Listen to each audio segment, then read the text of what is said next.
What's up, everybody? Welcome back to My Twisted Life TV. I'm Poetry. You're here for another recap and review of The Real Housewives of Potomac, Season 4. I don't know the episode number, but it's called Can I Get a Witness?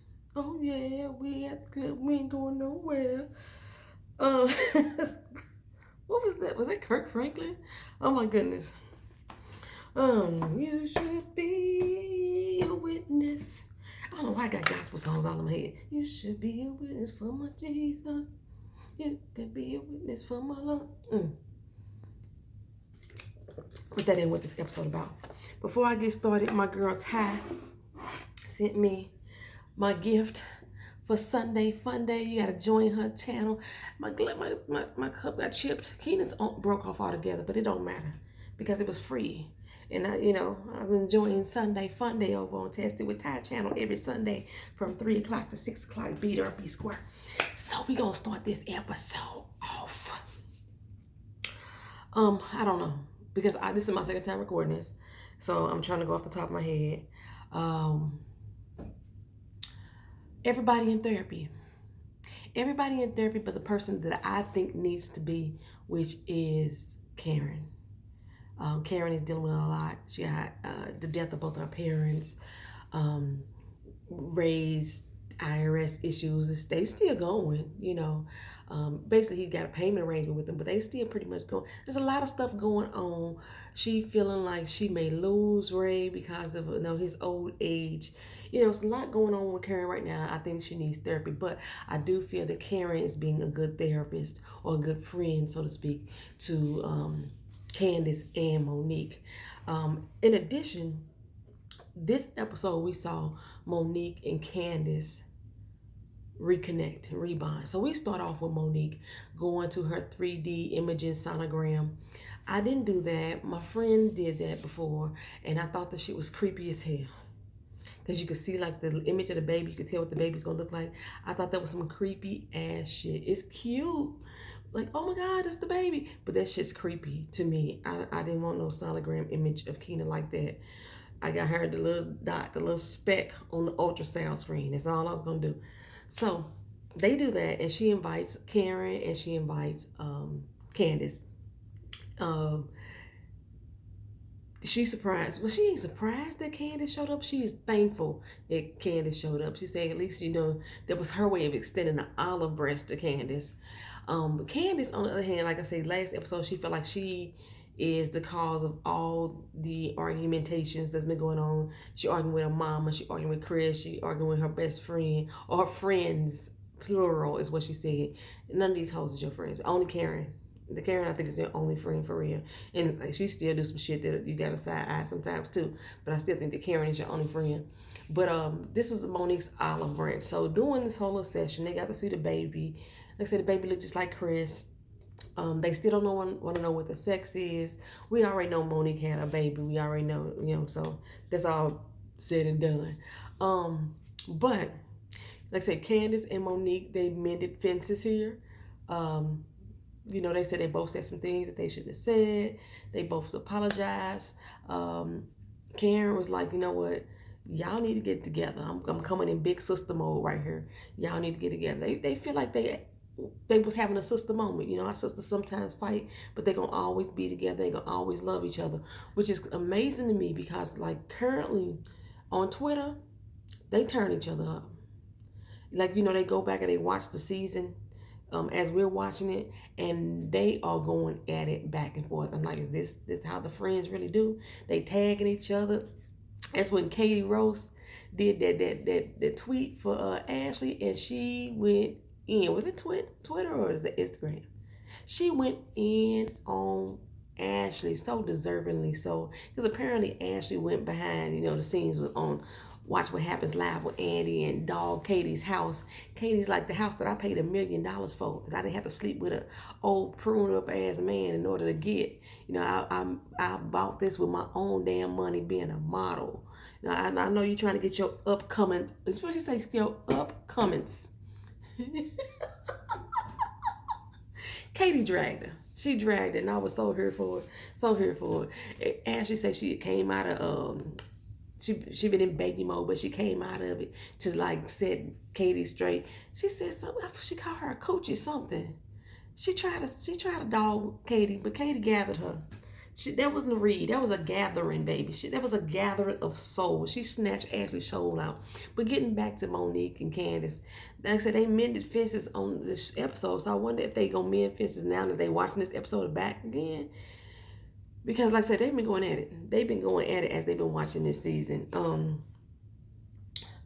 Monique's so phony to me. She's so phony, girl. Like the one thing that you was criticizing Candace for, how you so immature, you don't know how to talk like a grown lady. You do the same thing. You turn the fuck up and want to always fight. I would drag you. I would drag you. Monique ain't gonna bust a grape. Monique not gonna bust a grape. And Chris was like, look her, I don't give a damn what Candace and Ashley got going on. You fucking pregnant. Check yourself. She was like, okay, point taken, point taken. I like Chris. I like Chris in a way that the other Chris is not really. Something about the other Chris just seems like that the situation is abusive. Not necessarily just from him solely. I think that him and Candace got some type of, I don't know. I asked this last week, did anybody else see that but me? Yeah, nobody else responded, so I guess I'm the only one that's seeing it. There's something with Candace and Chris, just not. But the way Monique and Chris are, I don't know. I like that Chris. He sets us straight without being authoritative, if that's the good way of saying it. He's been more protective, I see. Anywho, so who was that? There was from there, Giselle. She hanging out with her girls. Y'all know I love her girls. I love her girls. She's spending time with them, and she asked them, how do they rate her as a mother? Well, Grace is like, you 100, Yes, Adore like, yeah, you 100. Angel like about 79%. Because she said she gives Grace all the attention. She shows favoritism to Adore, and with her, she feel like she left out. Well, Giselle don't want to hear that. She don't feel like she's doing it. I'm not doing it. She said, well, from my perspective, you are. That's how I feel. I love her kids. I don't know how many times I gotta say that. Despite how their mother's attitude is and her shadiness is, she's raised those girls really well. Or somebody else is doing it, because they said that they ain't even seen her ass. It's been a while. Giselle says she ain't been to Grace's soccer game. She been to one. The girl only got 2 games left for the whole season. She only been to one. She's like, well, I think my girls understand that I'm out here building an empire. If you can go out here and hang out with these doggone housewives all this doggone time to film for Bravo, you can be more in tune with your children. I think so. But Angel set her straight. No, you play too many favorites. And Giselle tried to give that typical parent response. You're the one child I don't have to worry about, so that's why I don't like paying that much attention to you. I think that is such a bullshit excuse that parents give their children. I hear a lot of people say that to the kids. It's not that I'm ignoring you. You're just the one I don't have to worry about. And Angel said, well, you should. Because I feel like I'm being neglected and left out. I love her kids. I love her children. I do. But Giselle said something about she went to Esther, and Esther's the one that gave her the advice on how to deal with her kids. And I was like, when did she start seeing Esther? I thought Giselle was only seeing Dr. Ken, but she's seeing Esther too. I was like, okay. Robin. What I tell y'all on the very first episode, I said that Robin keeps mentioning how much sex her and what's that boy named Juan are having. How she humping like rabbits, bada, bada, bada, bada, bada, all that. Then Robin is going to have, if she wasn't pregnant then, she about to have a baby. I said that episode 1. Go back and watch it again. Y'all will see exactly what I said. And, or did I say episode 2? I think I said episode 1. I might have repeated myself in episode 2. And here in this episode, we're talking to her hairstylist about having a baby for Juan, because Juan want a little girl. Now, the thing that gets me though, that I don't know if anybody picked up on. The hairstylist said that when she see Juan, she gonna put that in his ear again. Why she need to put it in Juan's ear if he's the one that wants the little girl? And Robin says, "Oh, don't do that because that may be a deal breaker." Did I misinterpret that conversation? Did I hear it wrong? My hair look a mess. I be looking rough when I get off work. But did I hear that wrong? They was talking about having this baby, how Juan wanted a little girl, and the stylist like, yeah, I want you to have a little girl too. Like, yeah, everybody want me to have a little girl. But she thinking that if they gonna she tells us that if they gonna consider having a baby, they gonna need to talk about getting married again. Now she didn't say that to the stylist, or at least we didn't see that part, and maybe that's what the stylist was leaning towards, the remarrying part, so they could have a baby. But she said something. Well, either way, why would it be a deal breaker for Juan? What deal y'all got going on anyway? Y'all ain't supposed to be together. Now y'all together, I guess. I don't know. Well, shoot. So, Ashley, let me tell y'all. Ashley's story is fake. She probably has a wayward father who ain't seen her. But she said that the daddy left when she was 1 year old. That little girl don't remember that damn man. But every time she think about him, she just starts to cry. And she cried and she cried. And no fucking tears fell at all. She couldn't even muster those tears. Dr. Esther was telling her, look here, you got daddy issues. We know it. And when Ashley said that she see Michael as a parental figure as well, I was very disturbed by that. I think I mentioned this before, that I don't know if it was in this TV show's recaps, that I cannot stand to hear women say how they was in love with their daddy, or they want to marry a man like their daddy, or they want to marry a man like their granddaddy. I find that very strange that you have that type of attraction to your parent or your grandparent. Now, if you say you want to marry a man that has qualities like my daddy, then maybe I could understand. But I know some women that said they wanted to marry their daddy when they was a little girl, when they was growing up. And I said, that's that Eve's Bayou type of shit. Something ain't right with that you want to marry your damn daddy. And Ashley sat here and say she cannot lie and say that she doesn't see Michael as a parental figure. You fucking the man that you think is your parental figure. Something ain't right with that shit there. Well, the Dr. Esther, tell her, look her, you got daddy issues and Michael ain't your daddy, and you keep trying to not disappoint him so he won't leave like your daddy did.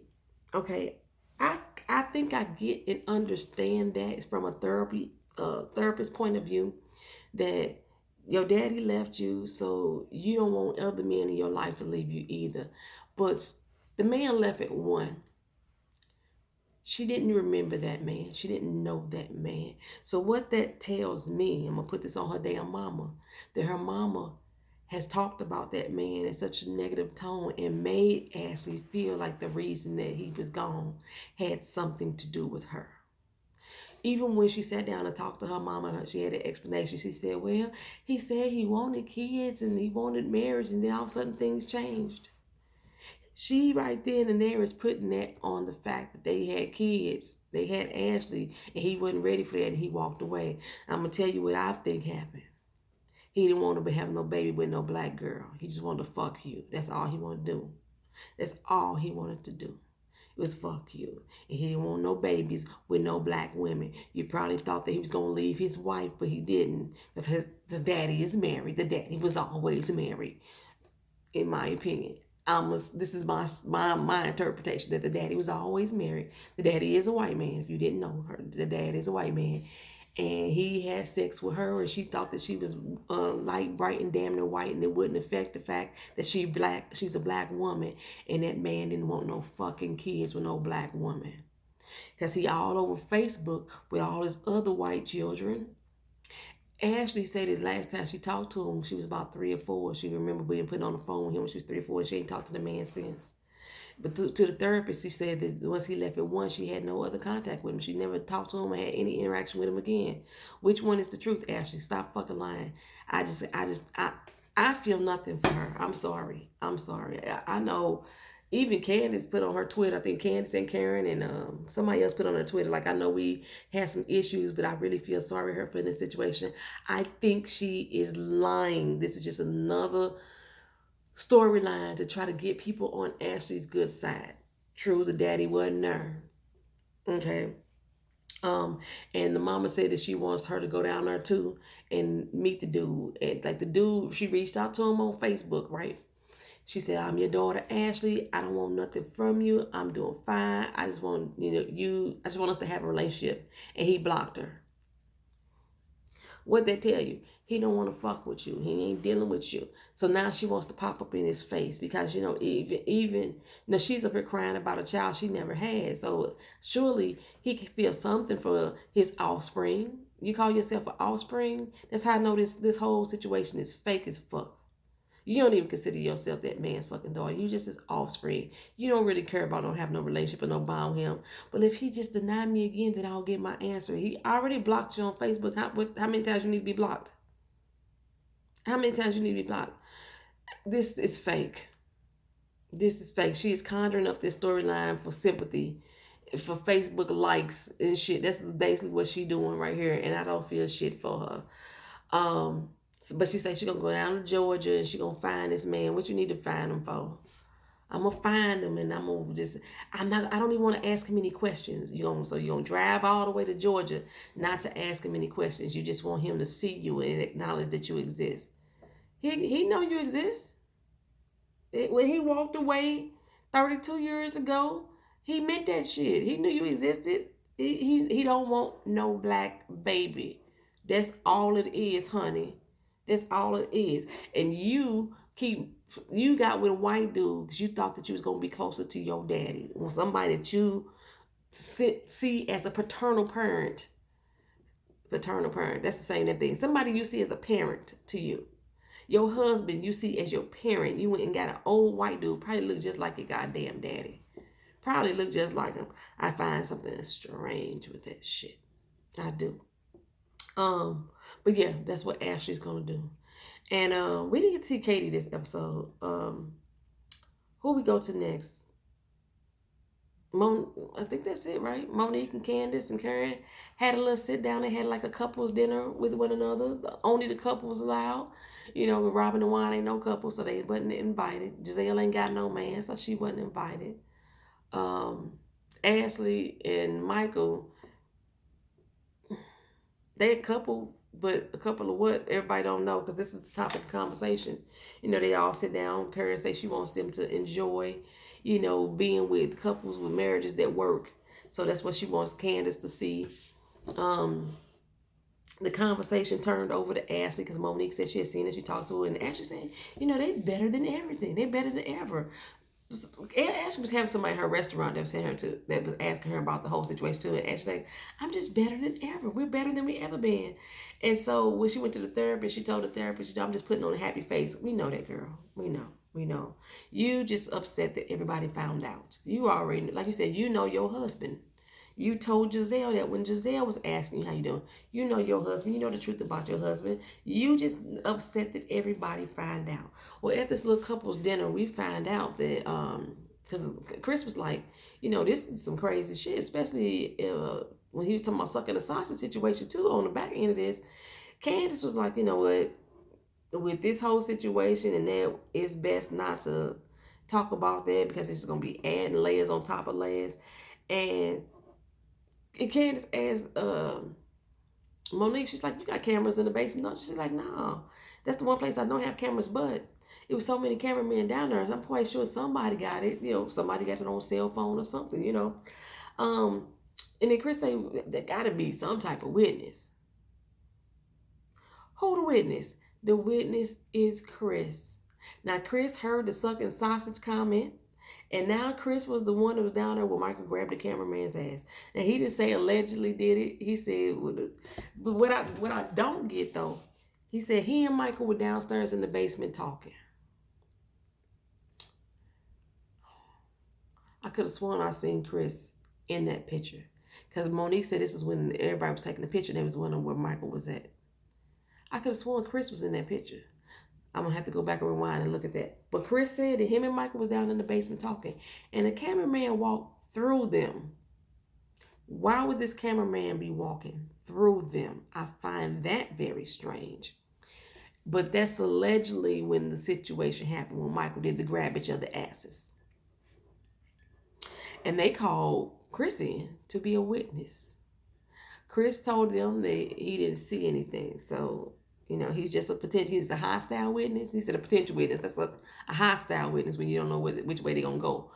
But, yeah, he said he didn't see anything specifically, so he can't testify to that. But he does recall that the cameraman walked through them in rude ass. That's some rude ass shit. And, Michael grabbed the ass. Allegedly. Alleged. He really did it. That's what I'm saying. Anywho, I think that's pretty much the gist of the whole show. Like, Candace and Dorothy, they had their thing. I'm not going to talk about it. It's not worth me talking about. Is that pretty much the whole conversation? Yeah, I think that's it, y'all. That is the whole episode in a nutshell. Y'all let me know what y'all thought. Let me know. Do y'all think that Ashley was faking the funk? Like when she was sitting there looking at the Facebook page, she was like, damn, at least Candace could muster up the actual tear that she dabbing with it. You didn't have a fucking tear fall. And you always smiling and you trying to cover the smile up with your fish face ass mouth. Oh, she gets on my doggone nerves. There was only one other thing that I was going to address this episode, y'all. These fucked up ass wigs and makeup looks. I was like, what is it, Halloween? Karen looked like a straight witch. Her makeup was so fucking heavy. The wig was so unattractive. Even throughout the whole episode, the wig she had on was so unattractive. You could see the lace right there. And it didn't seem like it was sitting down on her head properly, so she had too much hair underneath the dang stocking cap. Candace and the pink eye, the fuchsia eye underneath. I think Ashley had something like that too. Another the heavy pink eye. All of their makeup was fucking hideous. All of their hair was fucking hideous. Giselle's wig was hideous too. She had a razor cut bob wig that was going an asymmetrical cut, and you could see her lace front right there too. Like, who is styling these women? Don't nobody got nothing in the budget. I kind of miss Sharice's ass with her fucking hair. At least Sharice kept her shit together. Y'all need her stylist. Oh my goodness. Like, Cal, I know you didn't do that to Giselle because you her stylist, right? She always told me, I ain't seen Cal in months. You need to start seeing him on a regular basis again, girl. Karen, you got a fucking wig line. Why? Candace, you got a wig line. Why? I wouldn't order shit from these women. Nothing. Oh my good. Monique is the only one who seemed to be keeping it together with her and makeup wise. That's it. And when Robin Stylist got done with her, with Shirley got done with her hair, I was like, that's fucking ugly as hell. And they was like, yeah, at least your hair look good. No, it didn't. No, it didn't. And I remember in season 1, Robin was talking about how she was a natural blonde.